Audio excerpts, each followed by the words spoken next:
Today is the Ides of March. What is the first thing that you think of when you think of the Ides of March? For me, I thought of the assassination of Julius Caesar. I think that's probably what a bunch of people think of. There's more to this day than the historical murder of Julius Caesar. What does the word Ides mean? What else is associated with this day?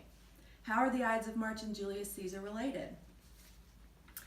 I'm going to answer some of those questions today, and we're going to talk about the origination of the term Ides, the different religious observances that occur on the Ides of March, the reason the Ides of March are so notoriously related to the assassination of Julius Caesar. First, let's review the origins of the term Ides.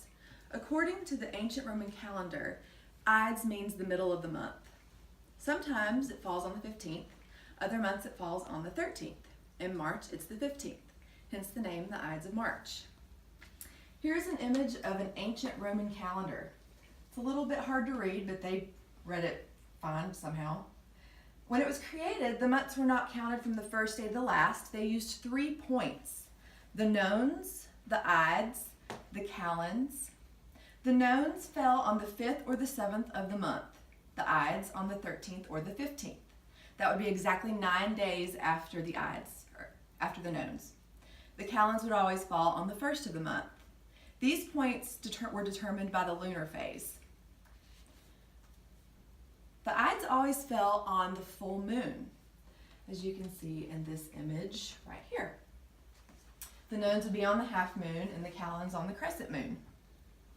As Agnes Kersott-Michaels explains in her book, The Calendar of the Roman Republic, the number of days between the calends and the nones would depend on how soon after the actual conjunction of the crescent moon became visible. The Ides would be the day of the full moon.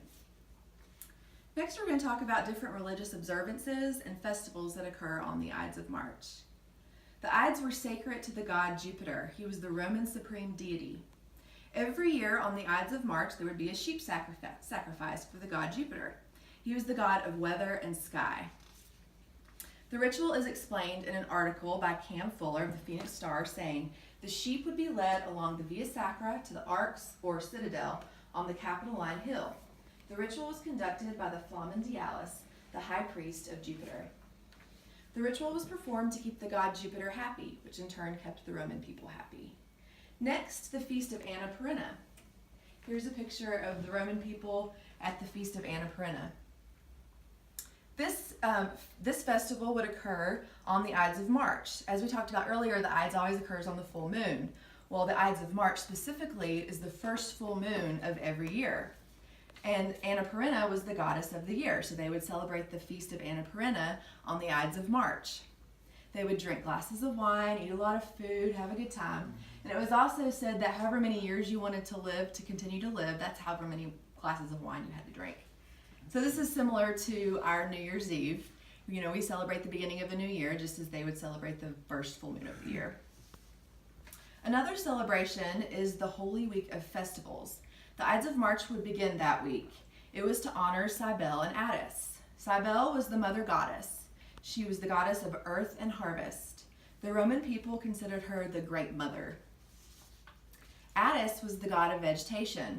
He was abandoned by his mother when he was a baby and found by 2 humans who raised him. When Cybele laid eyes on Attis, she immediately fell in love with him and was almost obsessed with him. Eventually, Attis fell in love, found someone that he wanted to marry, and they were to be wed. On the day of their wedding, Cybele went crazy, and she cast a spell on Attis, the bride, and the father of the bride. Because of this spell, Attis ended up castrating himself in front of the bridal party and died on the spot. So the Week of Festivals was to honor Attis.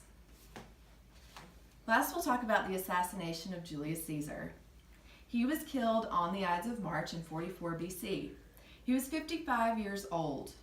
He was stabbed 23 times. The wound that ended up being fatal to him was the second one. It was to the chest, and that's what ended his life. You've heard beware the Ides of March. One day, Julius Caesar was walking and a seer ran into him and said, beware the Ides of March. This was his first clue that something bad was going to happen on that day. He disregarded it and went on. His second warning came from his wife, Calpurnia. She had a dream the night before the Ides of March that her husband was to be murdered. When she told him, he again disregarded this warning and just went on. Well, on the day of the Ides of March, he was on his way into Senate. He ran into that same seer, and he walked up to him confidently and he said, "The Ides of March has come." And the seer said, "But the Ides has not gone." And we all know what happened after that. After the assassination of Caesar, the Roman people were very angry. And Octavian was very angry. He was Julius Caesar's great nephew. So he formed an army and went to war, a Roman civil war, in honor of Caesar. The war lasted 4 years. At the end of 4 years, they ended up winning the war, and he came home. Octavian came home, and he found the 300 senators and politicians that were responsible for Caesar's assassination, and he executed all 300 of them in front of a large group of people. He considered this a sacrifice to Caesar. In an article by Barb Brower of the Salmon Armor Observer, it says that after this, Octavian became Emperor Augustus and declared Julius Caesar a god. The execution took place on the Ides of March. Today we have learned that the Ides of March has many different meanings and associations with different ideas and events throughout time. We've learned that the Ides of March always occurs on a full moon, that there are different events and festivals that occur on the Ides of March, and we've also learned that while Caesar was assassinated on the Ides of March, he was also avenged.